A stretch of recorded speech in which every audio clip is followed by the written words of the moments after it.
It is the final season of our Youth to Gold save with VfB Stuttgart, and we are in 4 competitions this season. We have got the German Super Cup, the DFB Pokal, the Champions League, and obviously the Bundesliga as well. The Bundesliga that we are currently back-to-back champions for. Can we make it 3 for 3? That would be a great way to end this save. Obviously, being a Building a Nation save, we are supposed to sell anybody over the age of 30, but luckily for us, we don't have anybody remotely really close to the age of 30. Aside Diao is the only one who's getting there, but he is still technically has another 2 seasons left in him, and we don't have to sell him. However, maybe if a decent offer comes in, we might consider it. The thing is, we don't really need the money because we've got £83 million in our transfer budget. We've got £361 million in our overall budget. We are ridiculously loaded, and I don't really know what we can do with this money.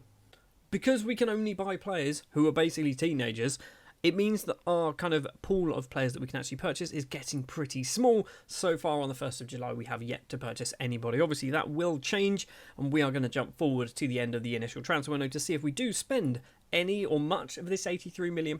Being the last season, I kind of feel like we need to spend all of it and finish with 0 transfer budget. I don't know how easy that's going to be. We might just waste a lot of money on just some absolute garbage. It's now the 1st of September, and our transfer budget has gone from 83 or something like that million pounds to 146.25 million pounds. Yeah, we might have a very busy January if I'm going to try and spend all of that money.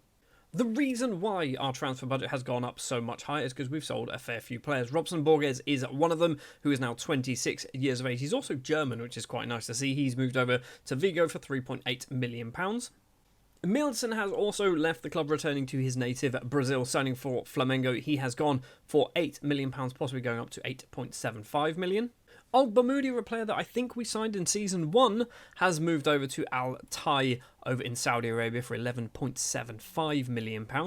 Ilakena has also moved over to Saudi Arabia, signing for Al Attifaq. He has gone for £17.5 million. A player that was really good for us the first couple of seasons, or first season, and then we just didn't play him anymore, did we?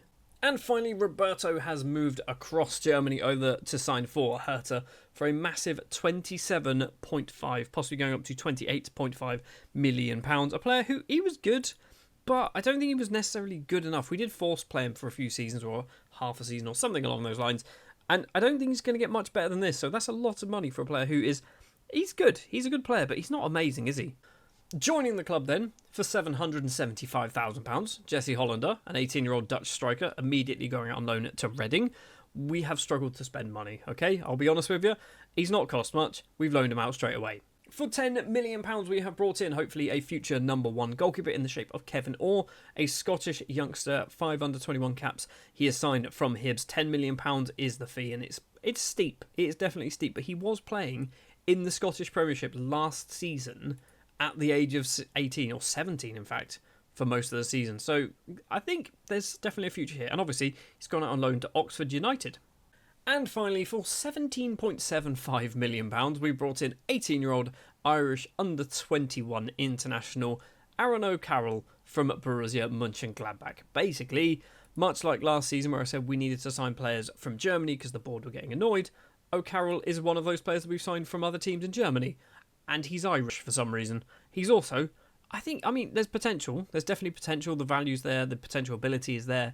He's probably not worth £18 million or whatever we spent on him, but it doesn't really matter. I've desperately tried to spend this money and failed miserably because I've brought in more money than I've actually spent. We brought in £80 million when you factor in all the loans as well. So Mucka to Rennes, Vessi to Porto, Palomino to Norwich, Slack has gone to Colne. We've also got Asani Diao going on loan to Liverpool, Morea to Newcastle, Amato to Everton, Kesemenli, I would never say his name right, he's gone to Nuremberg alongside Achterfield, Gonzalez to Kaiserslautern, we've got Kulja to Elversberg, we've got Altvatar to Dusseldorf, Hollander, Gutierrez, Koulibaly all going on loan to Reading, Liverpool and Barnsley.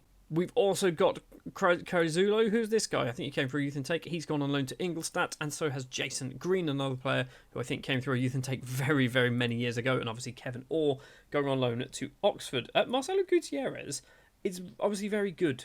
He just doesn't play for us, which is why we've loaned him to Liverpool. If he goes there and gets some game time, that'll be very good for him. Obviously, it doesn't really matter for us at this point because this is the final season of our Youth to Gold save. A Youth to Gold save, by the way, where our oldest player on our starting 11, or not even our starting 11, in our first team, He's 26 and it's Sebastian Hughes, and he's utterly ridiculous, isn't he? We brought 2 players from West Ham for stupid money. 45 million for Hughes, and where is Russell? Russell Hammond, obviously we spent like 90 million on him, and he's insanely good. He is insanely good with 11 England caps for some reason. Why are you not getting in the England squad?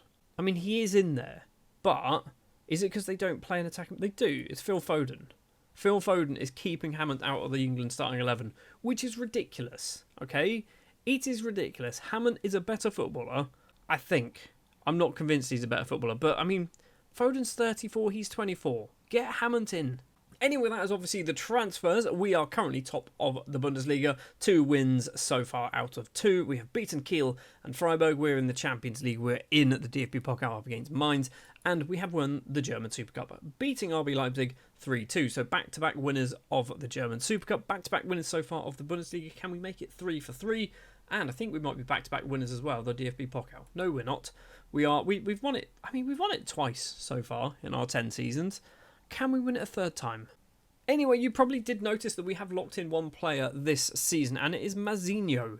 Now, the reason why we're locking in Mazinho, because I want him to be a left winger, and he isn't, okay? He can't play as a left winger, but we are going to force him playing as that left winger position. He's obviously going to train to be a left winger as well, so there's potential there. I want him to get better. I want him to get some game time, so he's going to be out on that left-hand side, learning a trade, turning into a world-class footballer. Hopefully by the end of the season, I want to see 3-star ability as an inside forward on that left-hand side for Mazinho. Anyway, let's jump forward then to the 1st of January. The transfer window will reopen, but obviously the main focus will be how well have we done in the Champions League in our first 6 matches. And also as well, are we still going to be top of the Bundesliga? I would love to win it 3 times in a row. So on the 1st of January, obviously we can see the DFB Pokal here. We've made it through to the quarterfinals. We played in the first round. We played Garching, beating them 14-0. In the second round, we then played Mainz, eventually just about getting past them 2-0 after extra time. In the third round, we managed to go past Nuremberg 2-0 as well, setting up a quarterfinal tie up against Borussia Dortmund. A Borussia Dortmund tie that can probably beat us, which is annoying. I would have rather had Kaiserslautern, St. Pauli, Bayer or Hertha. Realistically, those are the teams that you want to be drawing, but unfortunately for us, it is going to be Dortmund. In the Bundesliga, we are still top of the table. We have lost our first match of the season up against Hoffenheim, a team who are third. They've done really, really well. We've drawn twice as well against Wolfsburg and Bayern. And then there you can see a selection of our 14 victories. So top of the table, you can see Irwin, top goal scorer, Arbelola, second or third top goal scorer, Hammond, Ortiz and Irwin up there with the average ratings. Hammond has 8 assists, 5 man of the match awards, 8 clean sheets in 17 matches for Kadlec as well. And 5 yellow cards for Edgar Ortiz. Not that that really makes a difference, because that's not really a stat that you want to be celebrating, is it? And in the Champions League, we are top of the table. 6 wins out of 6, and we have already qualified with 2 games to go. So we have managed to beat Porto, Chelsea, Feyenoord, Copenhagen, RB Leipzig, and Tottenham. We have got 2 more matches to play, which will be up against Bilbao and Valencia. 2 matches I certainly think we are good enough to win as well. Before we talk about players who have joined the club, I just want to have a quick look at Mazinho. He is 21 years of age now. He's going to be 22 in the space of a month or so, and he is now a fully qualified left winger. His certificate has been signed and printed and has been emailed over to him, so he is going to be hopefully mounting that and laminating that and putting that on his wall for his entire family to see, which is good. I mean, he's alright, isn't he? I'm not convinced that playing him as a left winger was the best idea, but he's got his stats, he's got his numbers, he's only going to get better. And yes, I did mention that we have signed a brand new player, and that is Mateus, an 18-year-old Brazilian left back and left winger, and I brought him in to be a left winger until I went, hold on, Mazinho is actually doing alright there and he can play there. Mateus was available on a free transfer after his contract expired, so I think I agreed this like 6 months before, like in the August time or something along those lines. But yeah, he's left Flamengo, joined us on a free transfer. He's dropped down to the under-19s because, let's face it, he's never going to get in the starting 11. And that's all we have done so far. Obviously, it is the 1st of January. It's 9 a.m. We've only brought in 1 player. Financially, we've got £147 million to spend. I don't think we're going to spend it. Let's find out. First of all, then, on the 2nd of February, 2 players have left the club on loan deals. Mateus is one of them. He's moved over to Angers until the end of the season. And youngster and German international Max Günther has moved over to HSV. He's only played 8 times for our first team, but he's played 7 times for the German national side. I don't understand how you're getting into the German side without actually playing football for us. It's a bit weird. I guess you're playing a lot for VfB Stuttgart too, scoring some goals there. But yeah, he's gone on loan to HSV until the end of the season. He's obviously going to get some game time and probably just turn into a world-class footballer. He's already described as a wonder kid, apparently. Joining the club then, we have spent a total of about £21 million. I tried to spend all the money and I can't bring myself to do it just because the money's there and it's a computer game and it's not real money. I still can't do it, okay? I still can't bring myself to spend £141 million or whatever it was for the sake of spending £141 million. We have brought in Kim Sang-min, an 18-year-old South Korean central defender with 8 caps to his name, signed from Suwon Blue Wings in his native South Korea. He's cost £1 million. And for £20.5 million, a player who is just as good, if not worse. Andrea Mercato is an 18-year-old Italian centre-back signed from Inter Milan. Like I said, £20.5 million. It's a lot of money. He's got 2 caps, 1 or 2 under-21 caps, and 1 goal to his name as well. Obviously is one for the future. We'll probably get the odd game here or there. He is realistically as good as Nicoli. I think we can probably even compare him with Nicoli if we can find him. They're very similar players, which means why did I buy Mercato? Because Nicoli is basically the same human being. Although Mercato is much better technically, Nicoli is better mentally, and they're about the same physically. I think probably Mercato just about takes it. But that is it. That is everything we've done. We've done 2 transfers out, both of them on loan, 2 transfers in on permanent deals. We've spent £50 million this season. We have still got £125 million left to spend. I have, by the way, been asking the board to buy the stadium, do the facilities and everything like that, but I think the facilities are basically there anyway. They don't want to buy the stadium. They're just like, what's the point? I mean, you're spending £4 million a year and 8% of the gate receipts every single match. But yeah, apparently that's fine. We'll just take that. I mean, to be fair, looking how much money we've got, it's clearly not affecting our budget. Other things to mention then, Bundesliga still top of the table, 20 games played, 16 wins, 3 draws, 1 defeat. Champions League, it is 8 for 8, beating Valencia and Bilbao, Porto, Chelsea, Feyenoord, Copenhagen, Leipzig and Tottenham. A positive 20 goal difference. We conceded 3, so we scored 23 goals. Could we win the Champions League in our final season? Judging by this performance, yes, we should be good enough to do it. However, it is the Champions League, and we often fall over very early on in that. Last thing to do then before we jump to the end of the season and the end of our 10-year time in charge of VfB Stuttgart for our Youth to Gold save, Mazinho will keep his place as that left winger. He is unhappy because he wants a new contract. Maybe we'll give you one, okay? Maybe. Let's jump forward to the end of the season. In what was a repeat of last season's DFB Pokal final, we play Bayer in the final and we take the lead after 43 minutes. Caballero is the man to tuck that ball away. Halfway through the second half, we double our lead. Evans finds Hammond on the ground to Irwin. Mazinho's there on that left-hand side. First time effort from the Brazilian. Puts that ball away into the top corner. Great finish for a right-footed player with his left foot. And as you can tell, that means the match is over and we win the DFB Pokal 2-0 in the final. Back-to-back champions of the DFB Pokal. Can we do it in the Bundesliga and make it 3 for 3?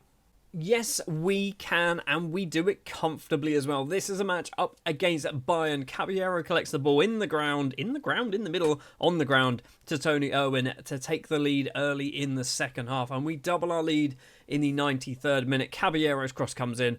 Arbeloa doesn't quite get there, but it is on the head of Martinovic to make it 2-0. And we are champions of the Bundesliga for 3 times in a row. Not only that, though, we dominated Bayern. Absolutely dominated them in this match. Much like we did the entire league, to be honest. We finished on 89 points, 1 defeat against Hoffenheim, which was very early on. 5 draws, 28 wins. If we have a look and go back to the first season where we won it, which was this one here, we finished on 88 points, then 87, and then 89 points. So it is our best season ever when it comes to a points haul. We did lose a match, which we didn't in our first time we were champions, but we are 3-time champions of the Bundesliga. That is a good way to end it, but what would be an even better way to end it is winning the Champions League. And up against Inter Milan, we take the lead after 9 minutes. Kroner with an overhead kick from the centre-back opens the scoring. A few minutes later, however, Inter managed to pull one back. Doku down the left-hand side, keeps running towards the area. 3 options in the middle. Does he use any of them? No, he does not. He just tucks that ball straight away into the back of the net. And then about 20 minutes later, Inter take the lead. Ortiz can't quite get the ball off Doku. He goes for another little run down the left. This time he's probably going to cross it. Finds Moratala, and it's 2-1 to Inter Milan. And that 2-1 defeat means we got knocked out in the round of 16. We didn't get even close to the final. But the fact that we've just seen Kroner score an overhead kick, I'm very happy with that. I didn't even know he was going to score an overhead kick. He scored 1 goal in the Champions League, and it was that goal that we scored, which was an overhead kick. That's just ridiculous. He didn't score a league goal. He scored twice in the DFB Pokal. He's good at football. It was a sensible bit of business. Yes, it was expensive, £73 million, but he's getting into the starting 11 on merit. He's gone from 2.5-star current ability to 3.5-star current ability. Kroner has been a good signing. Anyway, that's not what we were talking about, was it? It was the Champions League. We did get knocked out by Inter Milan in the round of 16. We managed to get through the league, obviously winning all 8 matches and then immediately falling out the first hurdle, which is not ideal. The final was won by Chelsea, and RB Leipzig managed to get all the way through to the final, but did lose on penalties. Not that it really makes any difference. We did have a youth intake as well. One man is probably worth mentioning, and that is Tom Allerhelligen, could be his name, a 15-year-old German winger, worth £3.3 to £6.8 million, so definitely has a bit of potential there. A few other players as well. So our time in charge of VfB Stuttgart comes to an end. Can we see how we did? Is there a way of doing this? I'm sure there's a way of doing this. I mean, we can have a look here, can't we? So, in our time in charge of VfB Stuttgart, season 1, or not season 1, sorry, one of the seasons, 2029, we won the DFB Pokal, we won the Europa League, we won the UEFA Super Cup, we won the greatest competition known to man, the European South American Club Challenge competition. We won the Bundesliga, the Club World Cup, the Super Cup, the Bundesliga, the DFB Pokal, the German Super Cup, the Bundesliga, and the DFB Pokal once again. Who's won this since we've won it? VfB Stuttgart, Newcastle, Man United and Nantes. Nantes have managed to win it. After spending billions, literal billions of pounds, they've won a trophy. Fair play. So 10 seasons comes to an end in charge of VfB Stuttgart. We spent a lot of money. But we also have ourselves some ridiculously good footballers. We've got 3 players who are 4.5 or 5-star. Arbeloda being one of them. He's the worst of the 3, although I wouldn't technically say he's bad at football. He's just ridiculous. And what did he cost us? He cost us £3.7 million from America to Cali. We've got Russell Hammond, who is obviously our most expensive signing, and probably the most expensive signing I will ever do on FM24, maybe even FM26 if that ever comes out as well. Russell Hammond was good at football. It was a silly transfer. It was a risky transfer, but it certainly paid off. And then Tony Irwin as well. Again, this was a transfer I wasn't quite convinced. He didn't cost a huge amount of money. He had a pretty decent season, or 2 decent seasons, or 1.5 decent seasons, I guess, playing for Celtic. And I went, you know what, let's just go for it. And he's got so many greens. So many greens. If we were continuing the save, I'd be tempted to try and change the formation so we have 2 strikers. Because we've got Arbeloda and Irwin, who should be playing first-team football. And they can't both do it. The final thing I will end on is Mikel Gonzalez, a player who was an experiment. I bought him in season 31-32, maybe even before then, actually. I bought him before then. I bought him in season 1. I bought him in season 1 for £2 million with the hope that he'd turn into a half-decent footballer. At the age of 27, he's okay. And that's as good as we can say. He's okay. He's a 6'5" unit. He's not really improving. He's still got some potential, apparently. I love trying to buy players like this. It just never seems to work out.